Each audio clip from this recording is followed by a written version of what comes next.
venu vous apporter un message important, un message que vous n'entendrez pas ailleurs,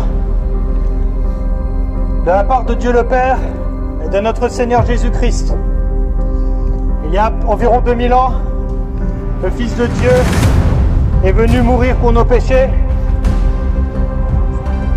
Et voilà ce que l'homme fait maintenant. Il est dans le péché, dans l'iniquité. Il refuse de se soumettre au Dieu Tout-Puissant, consumé par le péché. L'homme orgueilleux est prêt à aller dans tous les systèmes religieux qui lui caressent la chair afin d'éviter le véritable message, celui qui l'accuse. Le message que nous sommes tous des pécheurs et qu'il y a deux chemins après la mort. Malheureusement, nous méritons tous l'enfer, la damnation éternelle, la géhenne, le Sheol, appelez-le comme vous voulez. La parole nous dit qu'il n'y a pas un seul juste sur cette terre, car tous ont péché et tous sont étrangers à Dieu. Mais il y a un espoir. Cet espoir est venu. Il est venu il y a environ 2000 ans. Il est venu sous la forme d'un homme qui a marché comme nous, transpiré comme nous, rigolé comme nous, mangé comme nous. Il était 100% homme, également 100% Dieu, le fils du Dieu d'Abraham, d'Isaac et de Jacob, Yeshua, appelé communément Jésus-Christ. Cela n'a pas d'importance comment vous l'appelez. Le plus important, c'est que vous entendiez ce message. Il est nécessaire. Il est nécessaire que vous l'entendiez. Après, vous l'acceptez ou vous ne l'acceptez pas. Je ne peux rien faire.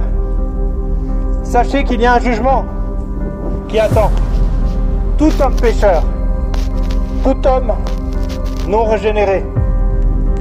Car oui, tout ce que l'on fait sur cette terre, à la fin, lorsque nous mourrons, il faudra rendre des comptes devant le Créateur.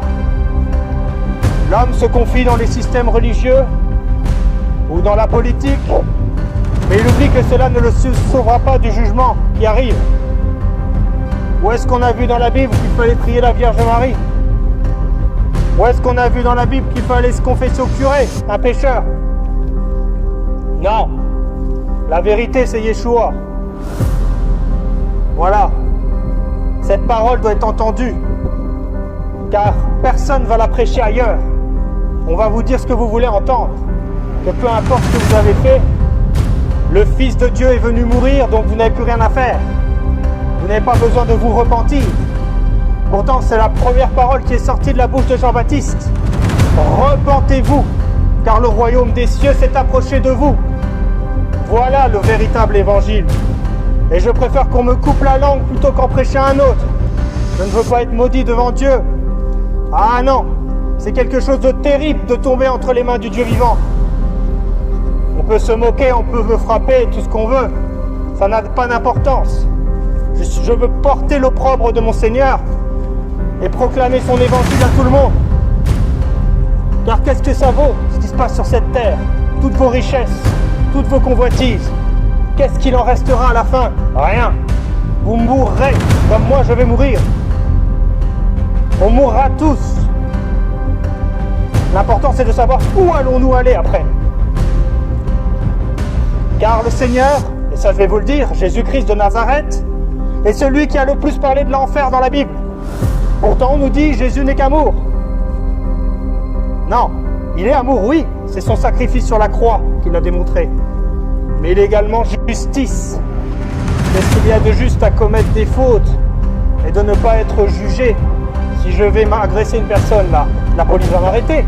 Si je vais péter une vitrine et piquer des choses, la police va m'arrêter. Alors pourquoi l'homme pense qu'il peut pécher en toute impunité et aller au ciel? On met des repos en paix sur les tombes, comme si c'était acquis. Mais vous ne savez pas de quoi demain est fait. Vous ne savez pas où vous serez dans 1 heure, dans 2 heures, dans 1 minute même. Votre cœur peut s'arrêter et après c'est terminé.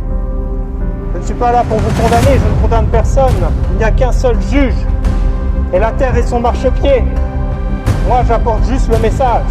et le Saint-Esprit fait le reste. Ouvrez votre cœur à l'évangile de Dieu. Plongez vos yeux dans cette parole magnifique, vivante. Éloignez-vous des systèmes religieux corrompus par le diable, qui vous caressent dans le sens de la chair, qui vous apportent qu'une confortée. C'est tout ce que ça vous apporte. Mais ce n'est pas ça qui sauve. Non, non, non. Celui qui sauve, c'est Jésus-Christ, le vrai de la Bible. Car il s'élèvera de faux Christ et on est en plein dedans.